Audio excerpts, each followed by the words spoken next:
they're actually using art to worship God. And it really blew my mind because there was nothing like that, anything close to that, anything I'd ever been raised in.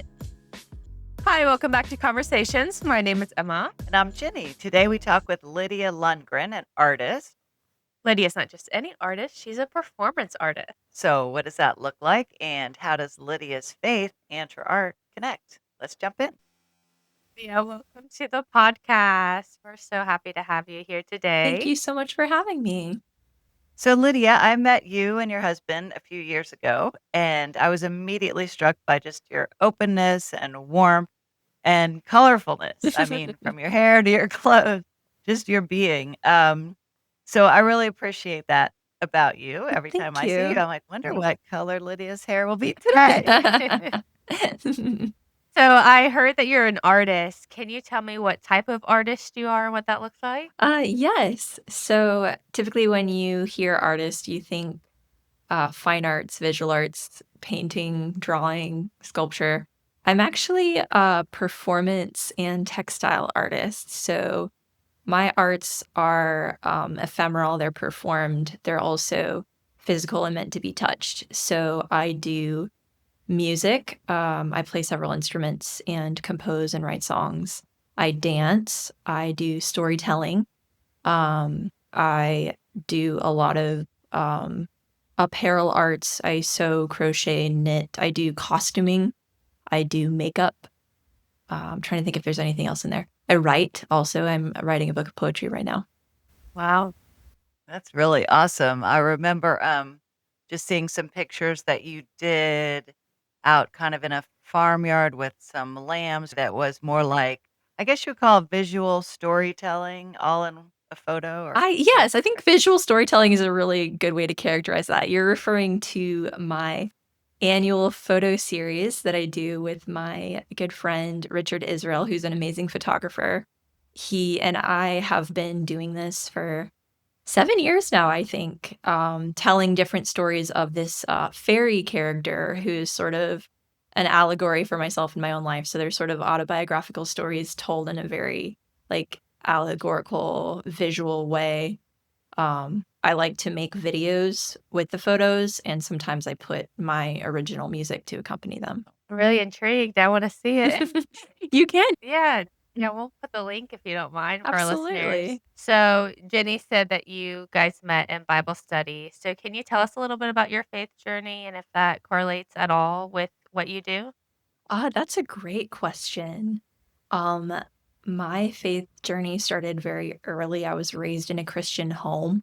When I was about 5 or 6, my mother asked me if I wanted Jesus to live in my heart, and I thought that sounded really great. So I was like, "Yes," and so I prayed for Jesus to come live in my heart, and he did, and he has been with me ever since.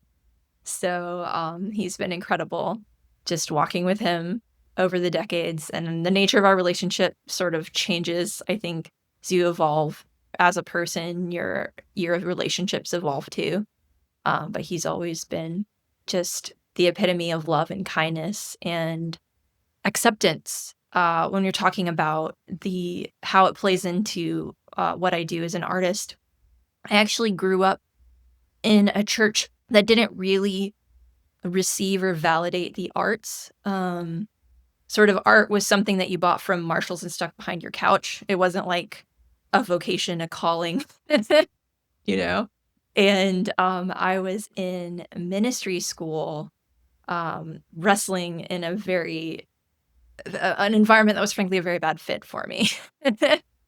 And I had this explosion of creativity, and I remember, like, dancing in the garage in prayer to the Lord and, like, not being able to contain the dance. It was just, like, the way that I was expressing myself to God, and, all of these other creative manifestations came out of me at that time, and I realized that that school was just not a fit for me because there was no place for an artist in, honestly, that whole school and that whole church. And God had called me to be an artist. So he brought me out of that and in a circuitous path sort of to the Anglican church. And I actually remember an early experience with the Anglican church, probably a decade before I became an Anglican. going to a little church across the street when I had just sort of left the school and have this revelation that I'm an artist. And here was this church with these beautiful stained glass windows and this priest in these beautiful robes, swinging incense around and, this whole ritual and this whole liturgy. And I was like, this is theater. This is art. Like they're actually using art to worship God. And it really blew my mind because there was nothing like that, anything close to that, anything I'd ever been raised in. And that was that was a profound moment for me. Just coming to learn about the very rich tradition of arts in the church and Christian artists and those who have really left their mark on the world. And I realized that this was really, a God-given calling and not anything outside of my faith. I love hearing that story because I think a lot of people who grow up in a more restrictive environment in the church, but are artistic or feel artistic, almost have to compartmentalize that part of Right, themselves, right. right? Or think, "Oh, this isn't something God could use," when, my goodness, if you look at the history of art, right, so much art came out of the Christian faith, Right, right. and God is an artist, don't you He think? he absolutely is. He's the best artist. Have you seen God lead you? I know you felt like you didn't fit in environments that you were placed in originally, but now have you met people who really resonate with your passion and creation that God has provided for you? Or is that still something that you're kind of trying to find? Or tell me what that looks like. That's Um, interesting. I definitely think God has put people in my life who either are, Christians in the arts, like Jenny. It's been wonderful getting to know Jenny and just being inspired of each other, At the church that Jenny and I were in together, that we met and led to our Bible study, my pastor was particularly he had a special heart for ministering to artists. So he really was able to nurture me, um, both as a Christian and as an artist and to sort of see how those fit together. Yeah, that's beautiful to have somebody that recognizes your gifts and says, "Here's how God Yeah. wants to use you," right, I think. Right. So, going on that, Lydia, tell us about the really kind of interesting thing you're doing now that kinda brings your art and faith together, in an unusual place. Yes, fairy story time. Uh, I am so grateful that God gave me fairy story time. It really is. It really is like the ultimate bringing together of my art and my faith that's been, decades coming. But so fairy story time is a neighborhood ministry where I put on my fairy wings and I go across the street. Right across from my house is a park, and I take my fairy wings and I take these materials that are called godly play. And godly play is a curriculum for churches and hospital chaplains to use with children that is a beautiful telling of scripture stories using physical objects and very visceral materials. So there are wooden characters that represent the figures in the Bible. There are felt backdrops and little bits of chain and little baskets and all sorts of creative things. There's a sandbox. When you get into the desert, you actually have real sand. So it's a very tactile a presentation of scripture stories. So I take these materials into the park and we play a few games, and then I present a scripture story to them. And then I have already collected some sort of natural treasures from the surrounding park, whether that's pine cones or flowers or interesting leaves. Then we sort of appreciate the treasures that God has made together. Do you post this like an event or are you just one day randomly like, "I feel like doing this right now," It and go is out and do it it and is hope that there's, like, people around to come, like, see what you're doing? it is a regular Tuesday event. It happens every Okay. Tuesday at 4 p.m. at Mason Wallace Park. I do publish it on Instagram. I have an Instagram account for Fairy Storytime. I actually have one follower that's Godly Play Poland who will tune into my live feed, so that's been really fun. Um, but yeah, it's mostly whatever children are playing at the playground that day. And a couple of children who come specifically, they met me on the playground and they come back for fairy story time. So I can just Go for it. imagine Lydia walking into, a typical neighborhood or park and having fairy wings on. That's really Kids wanna be fairies now for yeah. Halloween. They really light up when So they see me for sure. so that's just such a different way of kind of getting people intrigued, right? Or interested. Yes, yes. There's just a level of whimsy and wonder that I think it's well suited to godly play because it is sort of a both more playful and more mystical contact with the scripture. It always ends with these wondering questions. I wonder how the disciples felt when Jesus told them he was going to die. I wonder if any part of this story is about you. And there are open ended questions that really get the kids thinking. And then their play actually is called work in the godly play curriculum because the idea is that play is the work of children. So the children oftentimes like to take my figures and enact their own stories with the figures. And oftentimes it comes back to a theme that was in the story, or they've just really taken the ideas in a really new and creative direction. So it's always interesting to see what happens when children are encountering the scripture and then allowed to sort of like explore it in their own way. I have a couple questions. All right. So this is such like a God-given gift that has been given to you. Do you or have you thought about making this, or maybe it already is like a career, like something that you can like pursue like full time or travel with or take it to the next level, or do you purposely want to keep it close to home? Um, by this, do you mean my art or fairy story time? Yes, your Okay. arts and your performance and Yes, so actually 7 years ago, when I got married to my husband, he said, I want you to be free to do whatever it is you want to do, whether or not that brings money into the household. And I was like, "Oh, wow, this is like a blank check. What do I want to do with my life?" And I was like, "Absolutely, I want to be an artist." So starting that year that we were married, I started performing on the street. Within a year from that, I started getting my first paid gigs. It is what I would call my career, but it is more of a calling than a career in terms of I don't I don't prioritize the making of money. So any money that I make is more incidental to what I'm doing. But I would consider it like I am an artist. That's what I put, my heart and soul into. do you think that everybody is an artist in some type of way? Maybe they just haven't found their way of expressing it. It may look different than yours, or I do you think there's just some people that are more talented like yourself? Which could easily be the answer. I do think that God created everyone to be an artist. I think all babies are born creative, and some of them, through the way they're nurtured later on, their life choices really foster that creativity, and others don't prioritize creativity, and it sort of like reduces and it sort of hides a little bit in the background. But I do think everybody has creativity that they can explore at any stage in their life if they so choose. I think that's true.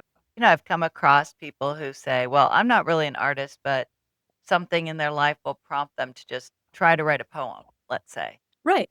And it can start a trajectory. I have a friend who does will come to your house. She did our housewarming, and everything is just so beautifully done. Mm. The little touches, and it's in a sense a performance art because it's only going to last It's ephemeral, for that. right? Yeah, right, right. Yes. It's ephemeral, but in the moment you're just bathed in this beauty, right? Mhm. And I do think it's a kind of a spiritual, bring you close to God And that is moment. an aspect of God. Like, if we are created in the image of God, creativity is so fundamental to his nature. Like, the identity as creator is such a foundational part of who God is that we must also be creators if we're truly made in his image.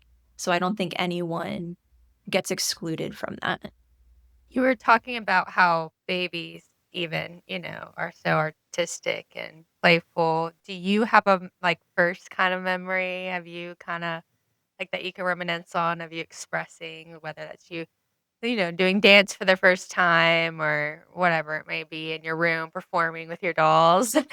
Can you kinda think back on that or not really? um, my earliest memories, 2 memories come to mind. One of my earliest memories, I was probably about 4 and I had been taught how to sew, and I was sewing dresses for my dolls. So that was like creativity was definitely a part of my, and just the act of pretend, like maybe my memories before that are like playing mommy with a baby doll, like that, like how is pretend different than theater? You're embodying a new scenario, you know? Like the only difference between theater and pretend is that there's an audience, you know? My sister definitely did the whole sewing thing at a young age. I tried to catch on, but I would get, frustrated with it, but she just loved it. I know my husband was one of those goofy kids who would do magic tricks, like, on, like, Aw. Thanksgiving and all the family was there, and he would practice for, like, months, and then he would have all these magic tricks which it's cute to, like, think of him now as, like, a man in his 30s, like, being a kid and kinda seeing his quirkiness, come out in those kinda ways, I love and that. what about you? Me? Yeah. Well, gosh, I wrote poems at a pretty young age, so that was fun, and I Really? was in children's theater. So one day I thought, "Why don't we just have theater in our neighborhood?" So I tried to recruit little kids and Aw. put on a play I and love sold that. tickets to neighbors. That's That's cute. fantastic. Of course, they came, just out of the goodness of their heart. So, going back to that, Lydia, like people who have children or are around children, how can we encourage that? Well, I think creativity is essential to human flourishing. When you're talking about a young child, one of the easy but profound ways to encourage creativity is to ask open ended questions and allow choices. It's easy to just tell the child, like, this is what we're going to do, you know, even as simple as put your shoes on. Well, it can be like, do you want to put your right shoe on first or your left shoe? And all of these sort of little moments of choice are an opportunity for creativity. And I think it kind of like, it does something for a child's brain to make a choice. And I think asking open ended questions is really important because they will be thinking about something that wouldn't be in your A, B, or C answers, but maybe actually really beautiful, and it definitely develops their mind more to formulate a whole idea rather than just responding to multiple choice or a yes no. So I always like to ask open-ended questions whenever I can.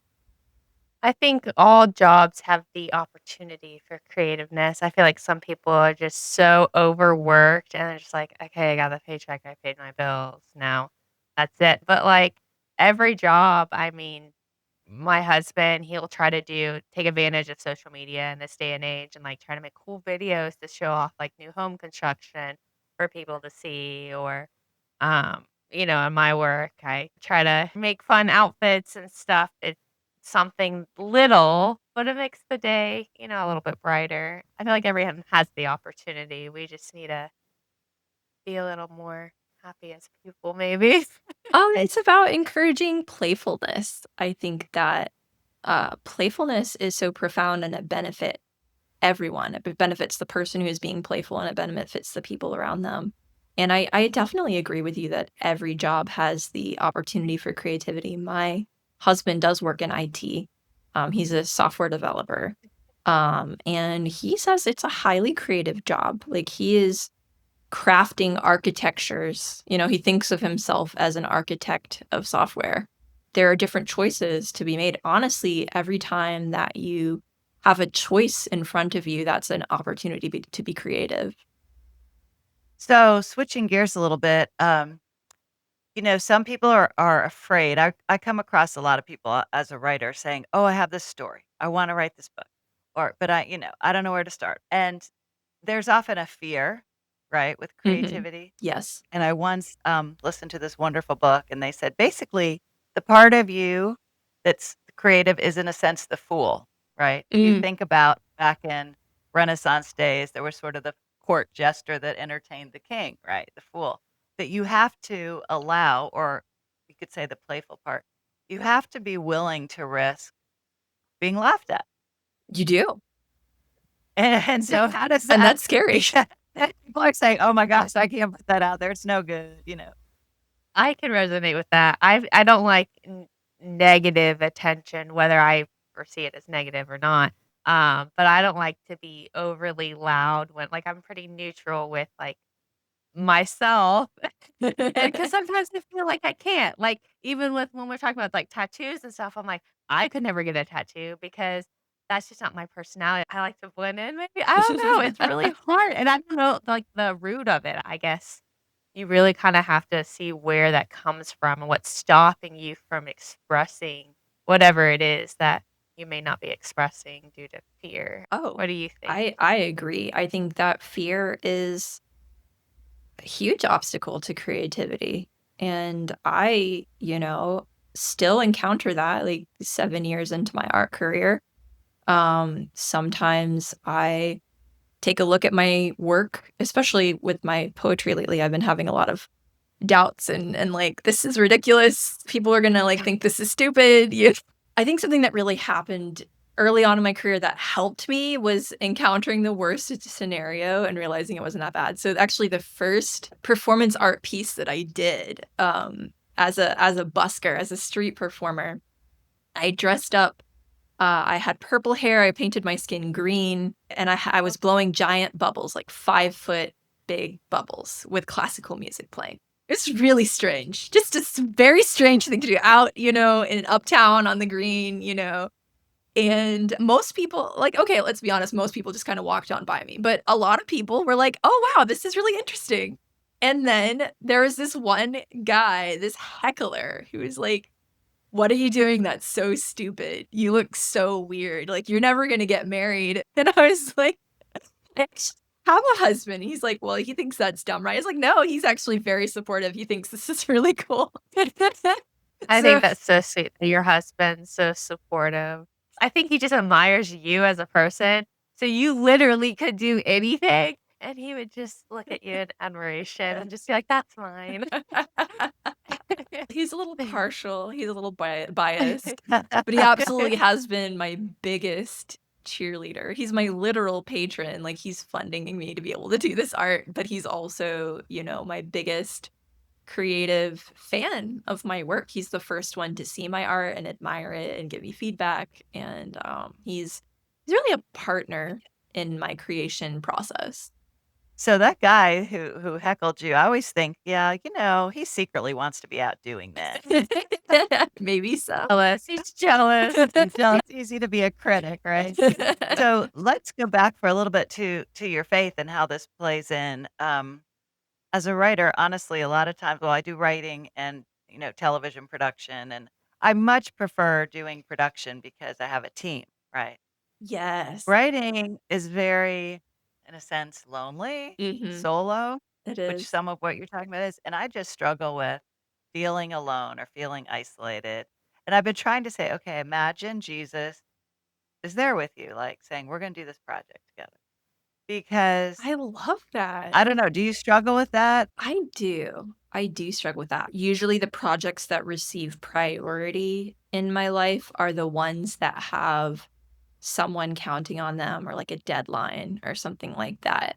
Right now I'm working with a Celtic fiddler to train myself as a Celtic guitarist so that I can accompany him. So effectively we're kind of a band, and I was in a band previously. And that's one of the absolute most satisfying things, is to create art with another human being or multiple other people. I haven't, gone out as a street performer in a long time because at that time in my life, that was the only, way that I could put art out there. And now it's kind of like, oh, I wait for like I have a commission right now. So someone is giving me a little bit of that um energy, that motivation. So Right. I don't have an answer for you, but I really do like this idea of visualizing Jesus with you so that you aren't truly alone, because you aren't. Like, he's with us in everything that we do. So I think I'm gonna have to think of that next time I'm contemplating working on one of these projects that is more solo. Just be like, I'm not actually alone. God is with me in this. And we're together right now, creating what could be considered art. Absolutely, this Yes, is having creative. having a okay, Lydia, bring it down to, level of our listeners and everybody. We all go through tragedies in life. I know from being in Bible study with you that you've gone through your share. How does your art help you through those things? Do you ever look to that as a means to help you through hard things? Oh, absolutely. Um, I lost my mother last year, and I wrote a song for her that was very healing and very helpful in my grief journey. And later on, photo shoot that I do every year, that one was about grief and the 5 stages of grief. So that was absolutely a way of processing. I don't necessarily think of those as like faith-based artworks. I don't think everything needs to be explicitly about faith, to be faith infused, you know? So they were just really real and raw and helped me cope with what I was going through. And the response to them was um, of gratitude. I wasn't really expecting, like I was doing it because I needed to do it. But then the people who listened, the people who saw the photography said, thank you so much for putting this in the world. Like, I lost so and so, and this really resonated with me. This is beautiful. This is healing. So absolutely, I think art has the power to help you move through the grieving process, and it has the power to help you, to console you and comfort you and help you feel hope again. That's beautiful. I hope that our listeners will think about that, even writing a song or a poem, even if nobody ever sees or listens to it, right? It can be Absolutely. healing. Absolutely. I definitely encourage that. My sister doesn't consider herself, like, she considers herself creative, but not like an artist. She wouldn't label herself as an artist, but she started painting after my mother passed away and started writing poems. And she didn't feel the need to share them. Like, she could do it, or she could share because she could not share, but just the act of creating something was powerful to her healing process. So as we close, Lydia, I'm just wondering if you could give our listeners, like a little challenge if they're thinking, yeah, I should explore this part of myself a little more. Something simple just to get started on that artistic journey. That's a really good one. I have 2 challenges for our listeners, and these aren't actually my ideas. These are from Julia Cameron, who wrote The Artist's Way. The first one is to make a date with your creative inner child. Julia calls these artist dates. This is an hour or 2 if you can manage it, less if you don't have that kind of time, where you just do something that has no purpose than to bring you joy. Maybe that's window shopping in a wallpaper store because patterns are pretty, or going bowling, or buying yourself a lollipop. Like, there are a million things that we don't allow ourselves to do as adults because we don't have time for it, we don't deserve it, or it's just not what adults do. I think that's a big one, is just like, oh, like, I'm grown, And I think that nurturing your inner child is really, that's the fountain of your creativity, to just allow yourself to be playful like that. The second thing that I found both of these practices really powerful in my own life, is something called morning pages. And this is a daily practice of waking up first thing in your morning, get your coffee, whatever, write, just put pen to paper and write whatever comes to your brain.